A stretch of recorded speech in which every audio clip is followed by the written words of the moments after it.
Assalamualaikum warahmatullahi wabarakatuh. Nah, berikutnya kita akan bahas tentang bioenergetika. Jadi di bioenergetika ini kita akan membahas tentang bagaimana fisika mempengaruhi metabolisme di dalam tubuh kita.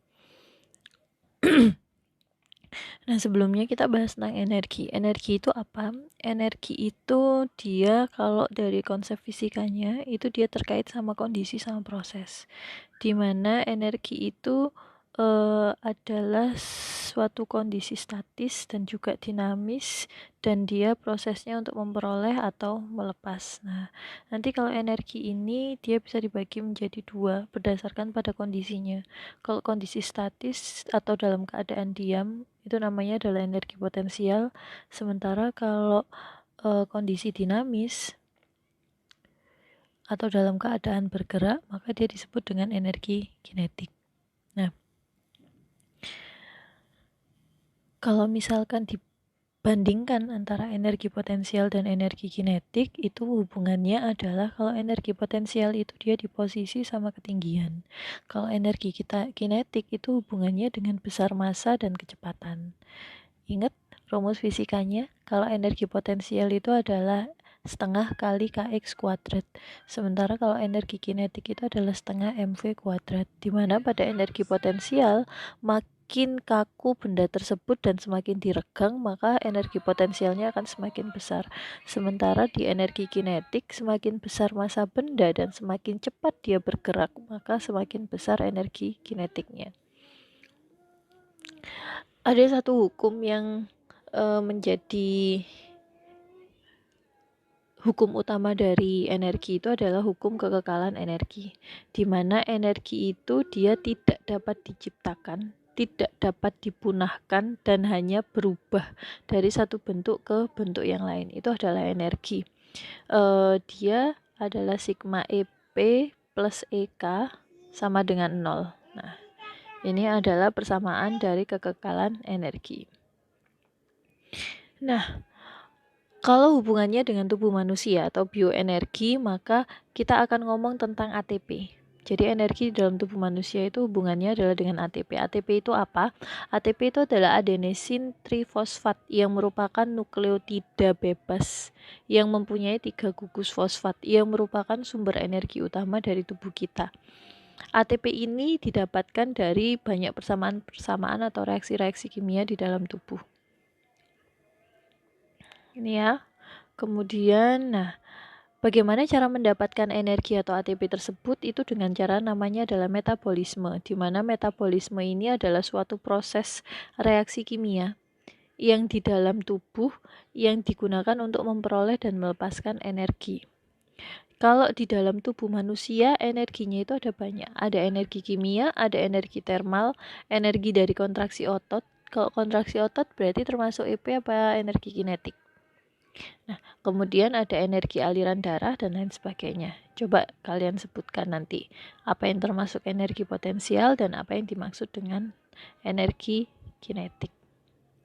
Nah, kalau energi termal ini adalah suatu energi kinetik total dari atom dan molekul penyusun yang bergerak secara acak,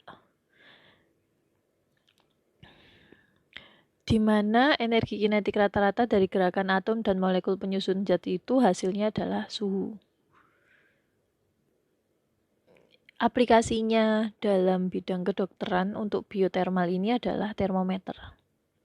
Termometer ini adalah alat yang dipakai untuk mengukur suhu badan. Prinsip kerjanya adalah pemuaian dan penyusutan dari air raksa, di mana nanti akan ada skala maksimal dan skala minimal. Skala maksimal itu adalah titik didih, skala minimal itu adalah titik beku. Ada 3 satuan, ada Kelvin, ada kalsium, ada Celsius, ada Fahrenheit, di mana masing-masing mempunyai titik didih dan titik beku yang berbeda. Kalau Celsius yang sering kita pakai di Indonesia itu adalah Celsius dari 0 sampai 100. Kalau di luar negeri biasanya kebanyakan pakai Fahrenheit 32 sampai 212. Nah, kalau kita ngomong tentang biotermal atau suhu, maka kita akan ngomong tentang kalor. Apa itu kalor? Kalor itu adalah jumlah energi yang dipindahkan dari suatu benda ke benda lain akibat perbedaan suhu.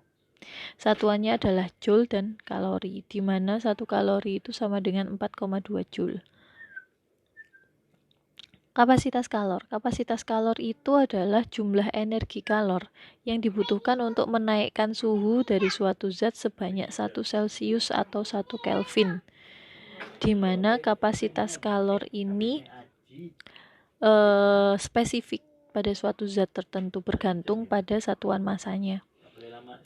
Kalor ini dia persamaannya adalah Q/mc delta T. Hubungannya dengan massa, kemudian dengan perubahan suhu.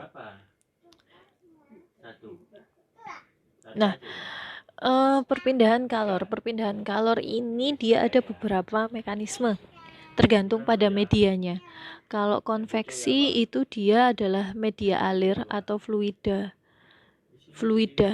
baik gas ataupun cair, jadi bisa darah ataupun udara respirasi, atau bisa juga dari konduksi ini dia pakai padat, contohnya adalah kulit.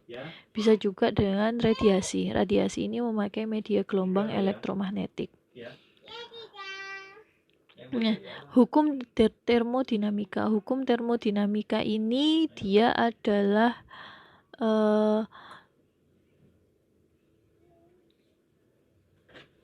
energi suatu sistem yang terisolasi adalah konstan, di mana delta U atau delta E itu adalah sama dengan delta Q min W.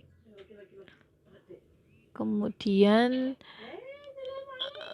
hukum kedua termodinamika itu kita pakai entropi, di mana entropi ini selalu cenderung meningkat, dan entropi ini dia sering mengiringi reaksi kimia. Kalau termodinamika ini dia tidak terlalu banyak dipakai di faal. Yang penting kalian tahu saja. Nah, keseimbangan dari termodinamika itu adalah apabila parameter fisik suatu sistem adalah konstan. Sementara kalau keseimbangan termal itu adalah di mana tidak ada aliran kalor. Nah, jadi temperaturnya sama. Kalau ini semuanya itu adalah sama, kalau termodinamika itu adalah semuanya sama. Sementara kalau di termal itu dia temperaturnya yang sama. Nah, ini perubahan fase. Nah, yang dipakai itu adalah kalorimeter. Kalorimeter ini adalah penghitungan kalori, di mana penghitungan kalori ini dia digunakan untuk pengukuran BMR atau basal metabolisme rate.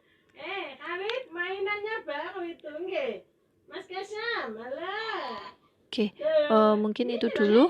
Nanti kita lanjut di biomekanika, biolistrik, dan biofluida. Terima kasih. Assalamualaikum.